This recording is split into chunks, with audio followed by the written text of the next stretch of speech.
Welcome to English Baba channel. Class 9 history chapter number 2 है socialism in Europe and Russian revolution. आज हम करेंगे इसके क्वेश्चन आंसर, तो जल्दी से वीडियो को लाइक कर दो। आई होप चिल्ड्रन आपने वीडियो को लाइक कर दिया है और अभी तक चैनल को सब्सक्राइब नहीं किया तो सब्सक्राइब कर दो सो दैट आपको हमारे सारे अपडेट्स मिलते रहे। क्वेश्चन नंबर 1 देखिए, what were the social economic and political conditions in Russia before 1905।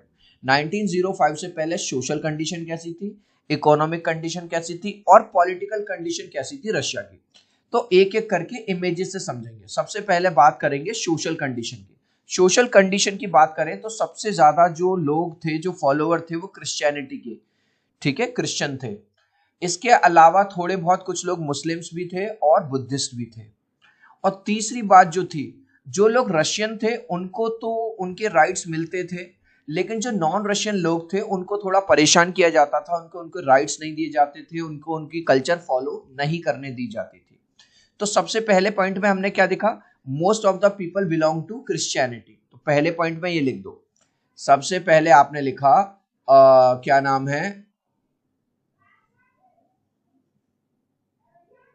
देखो सोशल कंडीशन में the majority religion was Christianity. मजा आ गया।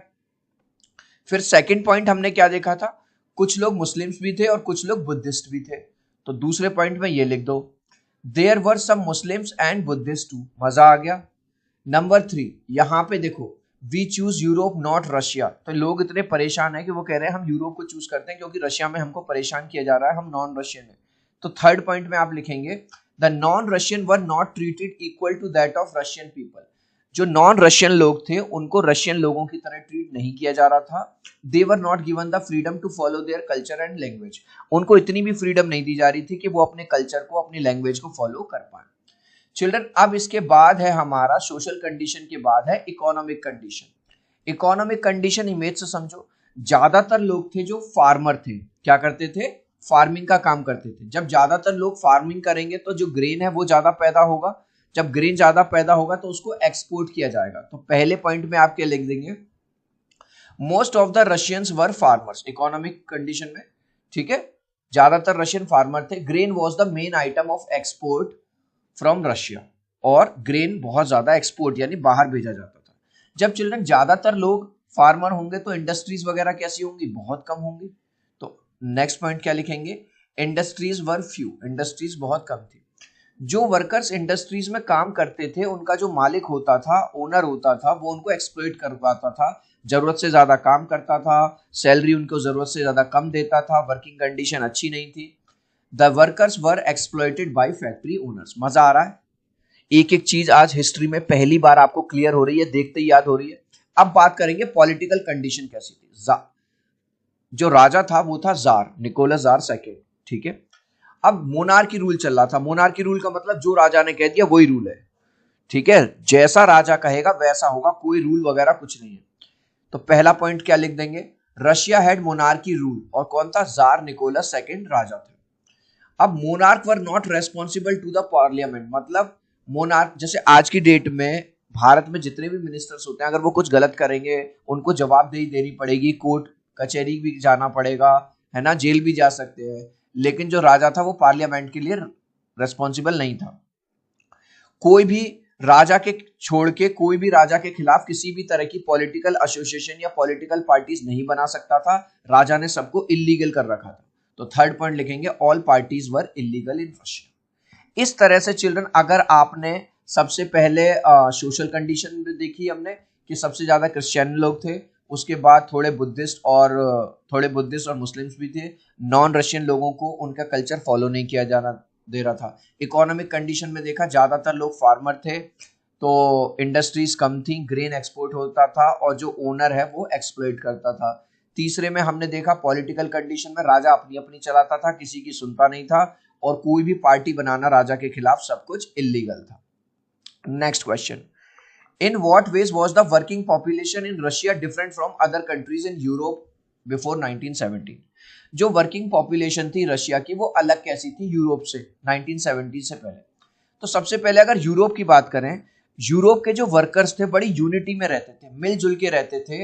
एक को कोई प्रॉब्लम आई तो दूसरा उसकी हेल्प करने आ गया, कोई नया वर्कर आ गया तो पुराने वर्कर हैं उसकी हेल्प कर रहे हैं। तो यूरोप लेकिन रशिया वाले भाई साहब उल्टे सीधे थे। जो पुराने वर्कर थे, जिनको थोड़ा स्किल अच्छा आता था, जिनकी थोड़ी सैलरी ज्यादा हो गई, वो नए वर्कर्स को एक्सप्लॉइट करते थे, उनको चिढ़ाते थे, तेरे पता ये भी नहीं आता, कोई यूनिटी नहीं थी, कुछ नहीं थी। तो सबसे पहले हम यूरोप की बात करेंगे, जो अच्छी बात थी। The workers in European countries had unity, वो यूनिटी में रहते थे।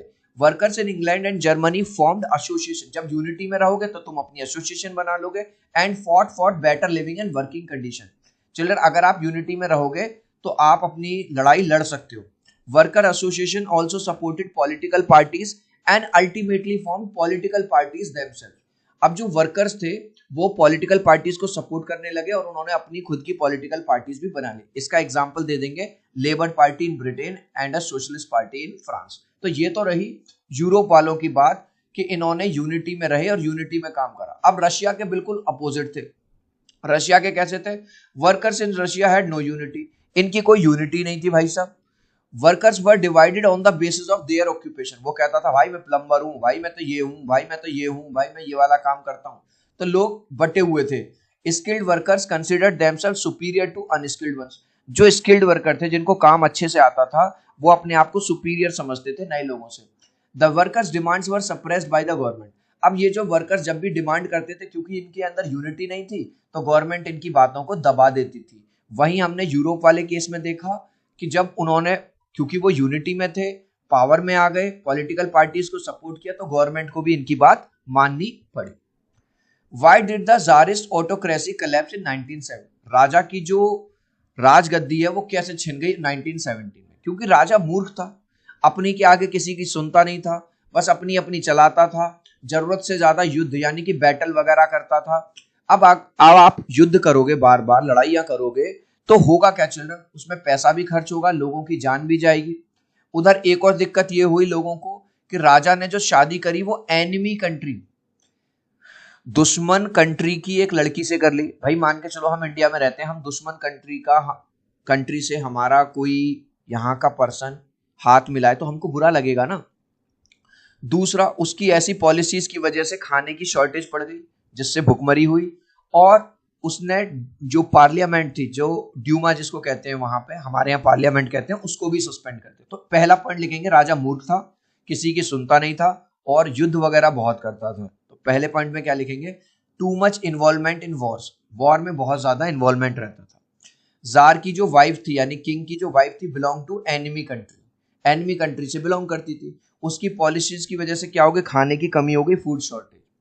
Even Russian army stop following jar order. इतनी कंडीशन खराब हो गई कि उसकी खुद की आर्मी ने उसके ऑर्डर मानने सब बंद कर दिए। Tsar suspended the Duma, Tsar ने पार्लियामेंट को ही, ड्यूमा को ही खारिज कर दिया, विच रिजल्टेड इन प्रोटेस्ट, जिससे उसी के खिलाफ और ज्यादा लोग प्रोटेस्ट करने लगे। नेक्स्ट आगे क्वेश्चन करूं चिल्ड्रन, उससे पहले आपसे रिक्वेस्ट करूंगा प्लीज वीडियो को एक लाइक कर देना। आपके एक लाइक और सब्सक्राइब से बहुत मोटिवेशन मिलता है। 3 तक काउंट करूंगा चिल्ड्रन, प्लीज वीडियो को लाइक कर दो। 1 2 3। आई होप चिल्ड्रन आपने वीडियो को लाइक कर दिया है, चैनल को सब्सक्राइब कर दिया है। इसके अलावा जैसा कि अब आप क्लास 9th में आ गए हो, हर सब्जेक्ट में 20 मार्क्स के एमसीक्यू आएंगे। इंग्लिश बाबा का जो नया चैनल है एमसीक्यू चैनल, उस पर आप लोगों के प्यार और सपोर्ट से 2,10,000 से ज्यादा सब्सक्राइबर हो गए हैं। एमसीक्यू चैनल को आज ही सब्सक्राइब कर लो। इस तरह का लोगो है, लिंक मैंने डिस्क्रिप्शन में दे दिया। ये वाला क्वेश्चन देख के ही बच्चे डर जाते हैं। डरना नहीं है, इसमें केवल 2 बात पूछी गई है कि आपको ये बताना है फेब्रुअरी रिवॉल्यूशन और अक्टूबर रिवॉल्यूशन। ठीक है, सबसे पहले बस आप एक हेडिंग डाल देना फेब्रुअरी रिवॉल्यूशन, और एक एक पॉइंट जो मैं समझाऊं उसको ध्यान से समझना, रटना मत। सबसे पहले 22 फरवरी को क्या हुआ? Factory lockout on the right bank, factory में लॉकआउट हो गया, काम करना बंद। 23 फरवरी को sympathy strike by workers in 50 factories, 50 factory के वर्कर्स ने एक साथ स्ट्राइक कर दी कि हम काम पे नहीं जाएंगे। ठीक है, 24 और 25 फरवरी को क्या होगा? स्ट्राइकर्स स्टेज डेमोन्स्ट्रेशन, मतलब उन्होंने धरना चालू कर दिया। Police called out to suppress the workers, राजा ने पुलिस बुला ली उनको हटाने के लिए। फिर 25 तारीख को क्या किया? The government suspend the Duma, government यानी राजा ने पार्लियामेंट को ही सस्पेंड कर दिया। 27 तारीख को क्या हुआ? रेजिमेंट सपोर्ट्स द वर्कर, राजा की जो आर्मी थी वो राजा के ऑर्डर मानने से मना कर दिया, वो वर्कर्स को ही सपोर्ट करने लगी। अब जार को समझ आ गया भैया अब तो ये मेरी हत्या कर देंगे, इससे बढ़िया जार एब्डिकेट्स, मतलब राजा ने गद्दी ही छोड़ दी। अब बात आती है इसका इफेक्ट क्या हुआ? इसका इफेक्ट ये हुआ, जो आर्मी ऑफिशियल थे, लैंड ओनर्स थे एंड इंडस्ट्रियलिस्ट थे, बिकम इन्फ्लुएंशियल। ठीक है, अब उनका जो प्रभाव है वो बढ़ गया, मतलब पहले राजा की चलती थी, लेकिन अब आर्मी ऑफिशियल्स की, लैंड ओनर्स की, इंडस्ट्रियल्स की, ये भी अब इन्फ्लुएंस में आ गए। Restriction on public meetings were remove. राजा ने क्या कर रखा था कि कोई भी पब्लिक मीटिंग नहीं करेगा, मेरे खिलाफ पॉलिटिकल पार्टीज नहीं बनाएगा, लेकिन अब सब लोग ऐसा कर सकते थे। अब इसमें नेक्स्ट क्वेश्चन है अक्टूबर रिवॉल्यूशन। बहुत ध्यान से समझना, सबसे पहले डेट डालना 16 अक्टूबर। 16 अक्टूबर को क्या हुआ, व्लादिमीर लेनिन जो बुल्शेविक लीडर था वो परसुएड कर लेता है पेट्रोग्रेड सोवियत को और बुल्शेविक पार्टी को to agree to socialist seizure of power, कि मतलब भैया एक ही आदमी के हाथ में पावर नहीं रहनी चाहिए, पावर बटी हुई होनी चाहिए, जो कि सही बात है। 24 तारीख को क्या होता है, 24 अक्टूबर को ministers of the provisional government surrender. Provisional government के जो मिनिस्टर हैं वो सरेंडर कर देते हैं। द बुल्शेविक गेन कंट्रोल, पूरा कंट्रोल बुल्शेविक पार्टी के पास आ जाता है। इसका इफेक्ट क्या होता है, इसका इफेक्ट ये होता है industries and bank were nationalise. अब वो किसी एक के हाथ में नहीं रहेंगे, वो नेशनलाइज कर दी गई। Russia became one party state, एक पार्टी बन गई रशिया के अंदर। द सिंगल पार्टी मतलब बुल्शेविक पार्टी।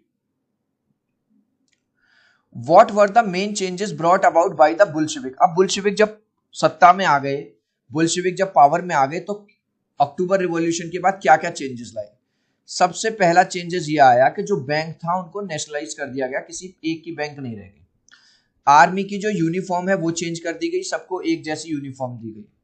और जो बुल्शेविक पार्टी है उसने अपना नाम रशियन कम्युनिस्ट पार्टी कर लिया।